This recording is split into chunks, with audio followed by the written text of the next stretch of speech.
How's it going, everyone? Today I'm going to show you how to remove a downpipe on a 1998 to 2009 Saab 9.5. Basically, I'm going to be taking off my downpipe because I am having a strange issue where after driving the car for any more than 10-15 minutes, and this is not driving the car hard at all, the exhaust side of the turbo glows red. So a lot of people have said that the cause of this is a clogged catalytic converter.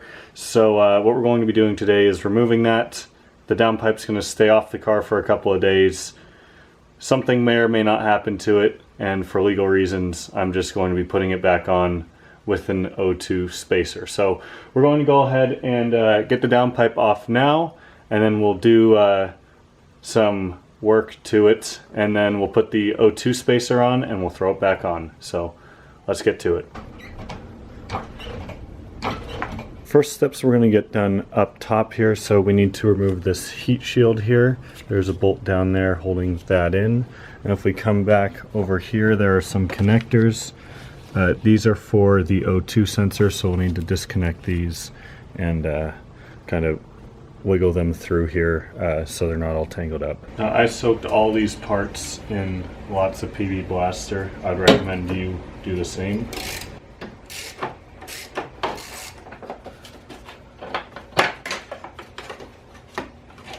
So on this bracket of connectors back here, there's 3 different connectors. The middle one and the back one are the 2 for the O2 sensors.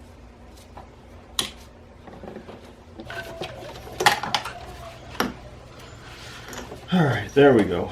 So now if you look down in there, you'll see there are 3 nuts that hold the downpipe to the turbo. There's one right here, there's one back here, and then there's one on the underside. So we're going to take those 3 off next.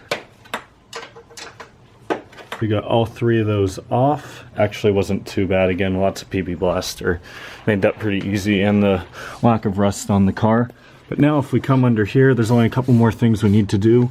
One of them being this bracket right here that connects to the motor, it looks like. Mine, you see up there though, is snapped. So if you do have that and it's not snapped, remove that. Lastly, all that we have, if you come back here where the downpipe meets the rest of the exhaust system, there's 1 bolt on either side. Then you just have the 2 exhaust hangers, 1 on each side. I know everything's covered in oil to remove, and then pull the downpipe off. Oh gosh, stuff right in my eyes. Probably should be wearing glasses.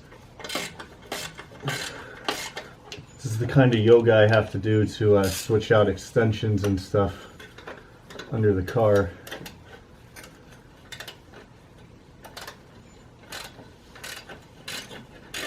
Alright, let's pop these exhaust hangers out. So a couple days have passed since the downpipe's been removed, and now what we need to do is put an O2 spacer on this second O2 sensor so I don't get a check engine light. So what I have here are some O2 sensors. I ordered these off of Amazon. I'll put the link down below in the description in case for some reason you need them yourself. One other thing I do want to mention is the point of this build and restoration is to keep the car as stock as possible. So this, I guess you could say, modification I'm doing is really only because I have to. My plan was never to change out anything on the exhaust of this car, so that's why I'm not just putting an aftermarket downpipe in, is because I still want to try and keep this car as stock as possible. So let's go ahead, get this O2 spacer on, and then throw it back in the car. So again, I apologize not really going into details on what exactly is happening here, but this may or may not have had something done to it, but this is untouched. With a little bit of PB Blaster, I was able to break the O2 sensor loose and then get a wrench on it. So now we can thread our O2 spacer right into this hole. Get that tightened down and put our O2 sensor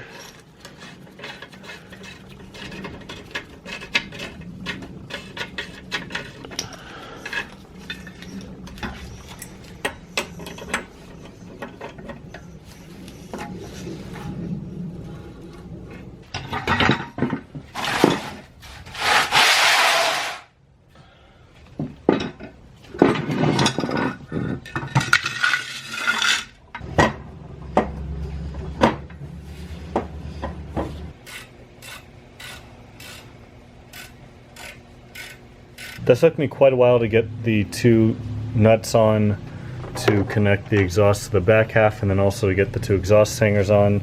I definitely recommend doing the exhaust hangers first. Now I have my 2 O2 sensor lines ran up through here, so now we just need to bring them over here and connect them to these connectors. A nice little detail I just noticed about this, because I'm seeing that both of these connectors are identical except for the fact that one is gray and one is black. And if you come over here, one of your connectors is gray and one of your connectors is black. So that makes it nice and easy to decipher which is which.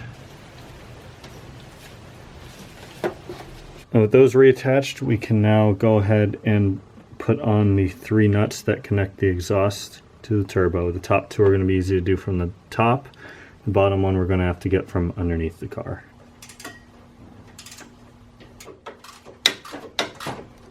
I also ended up taking this pipe off. So it made it a little bit easier to get some more room in there. I was trying to refit the downpipe. I'm going to put that back in now. So I had a bit of an issue getting this car to start, if I'm being 100% honest here. The little red clips, I can't really show it because it's buried down in there. So you have the 2 oxygen sensors, and that front one is your CPS. So the little red clip like this one right here on the CPS was just missing. So it wouldn't start up. Thankfully my friend John, he recommended just spraying some MAF cleaner in there, cleaning it up. So I did that, stuck it on there real good, and it fired right back up. So I was troubleshooting for a while, but the car is all back together. You might be able to see there's a bunch of haze and smoke in here just from all that PB blaster probably burning off of the exhaust. But I've got to put this heat shield back on. Let's see if it sounds any different.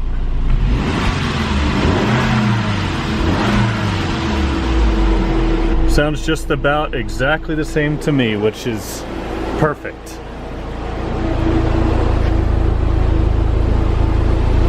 Anyways guys, that is how you do a downpipe removal and replacement on a Saab 9.5. I hope you guys enjoyed this video. There will be some content coming soon regarding a coolant leak fix on this, so stay tuned for that, I guess. But hopefully this car will be back on the road soon, nice and reliable for me. But thanks for watching. I'll see you all next time.